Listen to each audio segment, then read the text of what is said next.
কালামের বিরুদ্ধে তদন্তমূলক ব্যবস্থা শত শত মুক্তিযুদ্ধ বীর মুক্তিযোদ্ধা মোশাররফ হোসেন মোল্লা, যিনি ভারতের ট্রেনিং প্রাপ্ত মুক্তিযোদ্ধা, বাংলাদেশের সমস্ত গেজেটের তালিকায়, লাল তালিকায়, সবুজ তালিকায় এবং গেজেটে তার নাম আছে মুক্তিযোদ্ধা হিসেবে।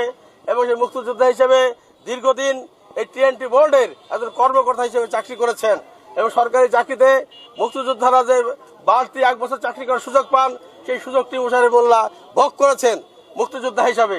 আর আজকে তার চাকরি রিটায়ার করার পরে তার সন্তানেরা বিভিন্ন জায়গায় আজকে প্রতিষ্ঠিত, কেউ বিশ্ববিদ্যালয়ে লেখাপড়া করে, বাংলাদেশের বিভিন্ন গুরুত্বপূর্ণ প্রতিষ্ঠানে তার সন্তানেরা উচ্চ পদে আসেন। আজকে তাকে হেয় করার জন্য, তার সন্তানদেরকে ক্ষতি করার জন্য, সর্বোপরি মুক্তিযোদ্ধাদের বিরুদ্ধে অপপ্রচার চালানোর জন্য একটি চক্র আজকে এই মুক্তিযুদ্ধের বিরুদ্ধে পত্রিকার স্বাধীনতার জন্য সেদিন ঝাঁপিয়ে পড়েছিল। আজ বিভিন্ন জায়গা থেকে সেই বীর মুক্তিযোদ্ধা বাংলার সৈনিকের বিরুদ্ধে আজকে বিভিন্নভাবে অপপ্রচার হচ্ছে। এই অপপ্রচার করছে স্বাধীনতা বিরোধী চক্র, ফ্যাসিস্ট চক্র এবং নতুন প্রজন্মের যারা মুক্তিযুদ্ধ জানে না, মুক্তিযুদ্ধ দেখে নাই, মুক্তিযুদ্ধকে মূল্যায়ন করতে পারে না, তারা আজকে মুক্তিযোদ্ধাদের সম্মানহানি করছে। ঠিক এমনি একটি প্রেক্ষাপটে আজকে